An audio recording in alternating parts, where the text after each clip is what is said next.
na shukrani ni mvuto wa Mungu kuendelea kututendea mambo makubwa hapa Mavuno. Hebu twende tukainue sauti zetu. Inua mikono yako juu, alafu tamka maneno.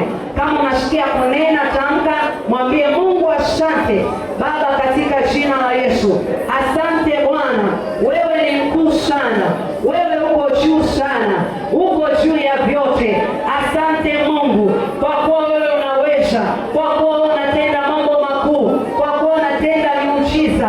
Tuna kila sababu ya kulinua jina lako. Jina lako liko juu, jina lako liko juu, jina lako liko juu, jina lako liko juu, jina lako liko juu, jina lako liko juu. Na Danieli nakuita kwamba wewe ni mzee wa siku, katika jina la Yesu tunasema asante.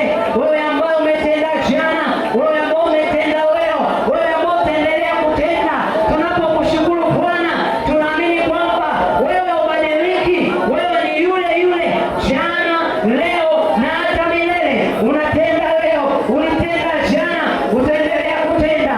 Tunakupa sifa. Asante Bwana kwa ajili ya mkutano ambao umefanyika.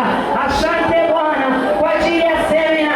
Asante Yesu kwa waliopoka, kwa walioponywa, kwa waliofunguliwa. Tunasema asante.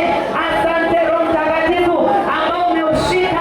Wewe ni mtendaji mkuu ambao unaonekana umetenda mambo makuu. Bwana, tunakubariki.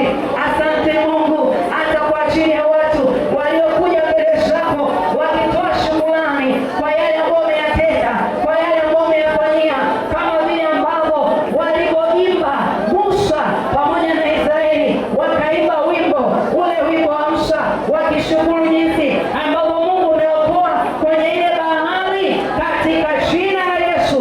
Asante Bwana Yesu, tunakubariki Mungu wetu mwema. Pokea sifa na utukufu. Asante Bwana, libarikiwe jina lako. Tunakushukuru, yote yaliyotendeka ni kwa ajili ya utukufu wako. Hakuna aliyehusika kwa chochote ila ni wewe Bwana, ili jina lako liinuliwe na kutukuzwa. Tunarudisha kila kitu, sifa na utukufu bila wewe, katika jina la Yesu, amen. Shangilie Bwana, piga makofi tena, piga makofi ya shangwe. Haleluya. Najua umekaa sana, ulikuwa umechoka.